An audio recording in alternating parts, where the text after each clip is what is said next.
L'opération militaire algérienne sur le site gazier d'In Amenas ne semble toujours pas terminée. En fin de soirée jeudi, des sources de la préfecture régionale d'Ilizi dans le centre-est de l'Algérie avaient d'abord annoncé à l'agence APS la fin de l'assaut des forces spéciales algériennes contre les terroristes. Elles ont précisé par la suite que seul le site de Vie où se trouvait la majorité des otages était neutralisé. Les forces de sécurité encercleraient encore l'usine vendredi matin. Un groupe terroriste y serait toujours retranché. Selon APS, près de 600 salariés auraient été sauvés.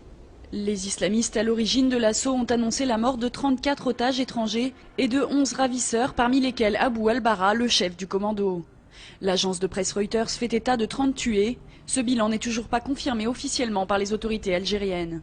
L'opération a permis de neutraliser un nombre important d'otages, de terroristes, de libérer un nombre important d'otages et malheureusement, hélas, on déplore quelques morts et quelques blessés. Nous n'avons pas encore le chiffre définitif. Dès qu'il sera définitif, on le rendra donc public.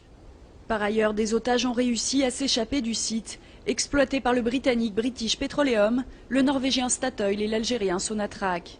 Parmi eux, un Philippin et 2 Français. Il y avait très peu de Français, par ailleurs, sur cette base particulièrement étendue.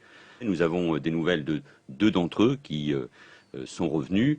Pour ce qui concerne les 2 autres, s'il y en avait 2 autres, nous n'avons pas à ce stade plus d'informations. Nous espérons en avoir dans la matinée. Pour le moment, Mohamed Saïd est le seul responsable algérien à s'être exprimé publiquement. Selon lui, les terroristes ont essayé de prendre la fuite vers un pays limitrophe avant d'être neutralisés. Pour le ministre, l'opération des djihadistes contre le site d'In Amenas est directement liée à la guerre au Mali. L'objectif est clair, c'est impliquer l'Algérie directement dans le conflit armé, dans la guerre qui se déroule actuellement au Mali. Ils ne l'auront pas, ils ne réussiront pas à nous entraîner, à nous impliquer dans cette guerre, mais nos forces terrestres sont là pour défendre nos frontières terrestres. Les auteurs de l'assaut contre le complexe gazier seraient issus d'un groupe proche d'Al-Qaïda dirigé par Mokhtar Belmokhtar. D'après le porte-parole du groupe, cette opération a été préparée minutieusement. Elle aurait été déclenchée en réaction au soutien d'Alger à l'intervention française contre les islamistes radicaux du Nord Mali. La communauté internationale n'a pas caché son inquiétude face à la situation et à l'offensive algérienne, décidée de manière unilatérale.